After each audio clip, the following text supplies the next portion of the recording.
For most of human history, owning land represented power. It meant security, it meant survival, and over the last century, owning a home became something even bigger.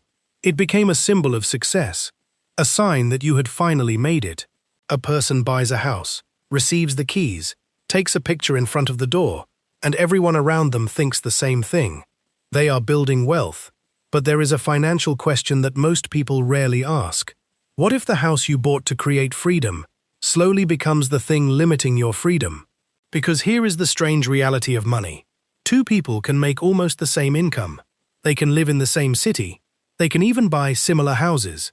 Yet 10 years later, one person has more choices, more investments, and more financial flexibility, while the other person feels trapped by the very decision they thought would make them wealthy. And this is where most people misunderstand real estate. A house is not automatically an asset.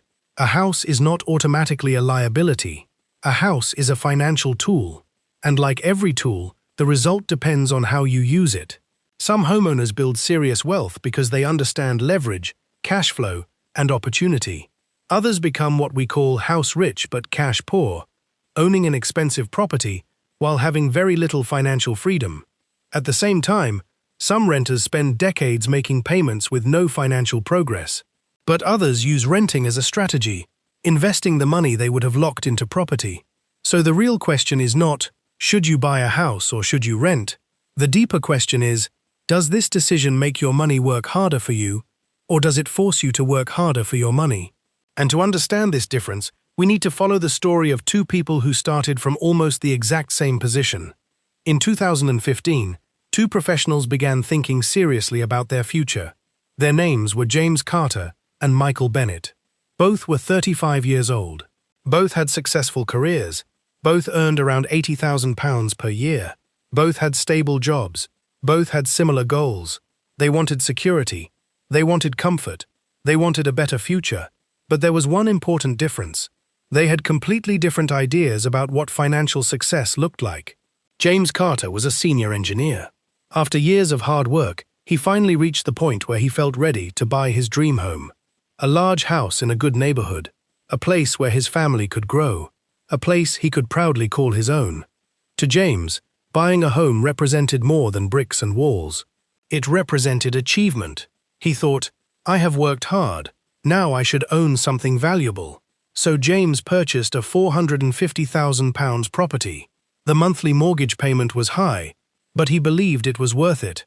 After all, everyone around him was saying the same thing. Renting is throwing money away. You need to get on the property ladder. A house is the best investment you can make. And James listened. Michael Bennett looked at the same situation differently. Michael also wanted to own a home someday. But instead of asking, how expensive of a house can I afford? He asked, how can I use my money to create the most future opportunities? So Michael decided to rent. His friends questioned him. You earn good money. Why are you still renting? You are paying someone else's mortgage. But Michael saw something different. He understood that every pound had a job.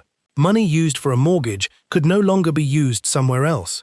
So while James was putting his extra money into his home, Michael was putting his extra money into investments, stocks, businesses, assets that could potentially generate income. Both men believed they were making the right decision. And that is what makes this interesting. Because neither one was being irresponsible. They were simply playing different financial games. Most people think a mortgage means, I am buying a house slowly. But financially, something much deeper is happening. A mortgage is a long-term agreement where you exchange future income for ownership today. You are not just buying a house, you are committing decades of future earnings. The bank gives you access to a large amount of money immediately. But in return, you pay back the original loan, interest, fees. And the cost of borrowing this is why banks love mortgages. Because a mortgage creates predictable cash flow. The bank is not thinking about your dream kitchen or your beautiful garden. The bank is looking at numbers. How much was borrowed? How much interest will be paid? How risky is the borrower? How reliable is the cash flow? To the homeowner, the house represents emotion. To the financial system, the mortgage represents a contract. And understanding that difference changes everything. Because a mortgage does something powerful. It converts your future income into today's lifestyle. You get the house today, but you commit tomorrow's earnings to pay for it. The interesting thing about financial mistakes is that they are rarely caused by people being unintelligent. Many intelligent people make poor financial decisions. Why? Because money decisions are not only mathematical, they are psychological. 1. Social pressure. Humans naturally look at what others are doing. When everyone around you buys houses, it starts feeling like the obvious choice. You begin thinking, everyone is doing this, so it must be correct. But popularity does not always equal wisdom. History is filled with decisions that millions of people made before realizing the consequences. 2. Status. A house can become more than shelter. It can become a symbol. The bigger house, the better neighborhood, the impressive address. Sometimes people are not buying a property. They are buying a feeling of success, a feeling of importance. But the problem is, a lifestyle designed to impress others can quietly reduce your own freedom. 3. Fear. Many people buy because they are afraid. They fear, house prices will rise and I will miss my chance. Everyone else is moving ahead. I will never own anything. Fear can create urgency, and urgency can create expensive decisions. This is one of the biggest concepts wealthy people understand. Every financial decision has a hidden cost. Money placed in one area cannot be used somewhere else. A £50,000 deposit invested into a growing asset is different from a £50,000 deposit locked into a property. Neither choice is automatically right, but every choice has consequences. Now let's look at what happened to James and Michael. James earns £80,000 per year. His money flow looks like this: income, mortgage, bills, maintenance, less flexibility. His house may increase in value, but every month, a large portion of his income is committed. He has an asset, but he has less freedom. A job change becomes harder. A business opportunity becomes harder. A financial emergency becomes more stressful, because most of his wealth is locked inside one place. Michael earns £80,000 per year. His money flow looks different. Income, rent, investments, assets, future income. He does not own a house, but he owns pieces of businesses through investments. He has liquidity. He has flexibility. His money has the opportunity to grow. The difference between James and Michael was not their salary. It was what happened after the money arrived. Now imagine, someone owns a £700,000 property. From the outside, they look wealthy. They have the impressive home, the nice neighborhood, the status. But behind the scenes, they have a large mortgage, minimal savings, no investments, high monthly expenses. If their income disappears, their lifestyle immediately becomes vulnerable. This creates a dangerous illusion. They look wealthy, but their financial position is fragile. This is the difference between net worth and financial freedom. Net worth asks, what do you own? Financial freedom asks, how many choices do you have? This does not mean buying a house is a bad decision. In fact, property has created enormous wealth for many people. But wealthy investors think differently. They do not simply ask, do I like this property?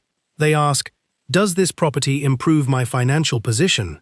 A home can be powerful when it is affordable. It fits your long-term plan. It does not destroy your ability to invest. It grows in value. It creates financial stability. The mistake is believing ownership alone creates wealth. Ownership is only powerful when combined with good financial strategy. Most people ask, can I afford the monthly payment? But financially intelligent people ask, what opportunities disappear because of this payment? Because every large commitment changes your future. A mortgage payment is not only a payment, it is a decision about your future options. It determines where you can live, what risks you can take, what investments you can make, how much freedom you have. A house is not automatically a wealth machine. A house is not automatically a financial mistake. A house is a tool, and the value of any tool depends on the person using it. The goal is not simply to own more things. The goal is to build a financial life where your money creates more choices. Because at the end of the day, a person with $1 million house and no flexibility may not be as financially free as someone with fewer possessions, but more control over their future. The smartest people do not ask, "Does this make me look successful?" They ask, "Does this decision make my future stronger?" Because true wealth is not measured by what you own. It is measured by how much freedom your money gives you.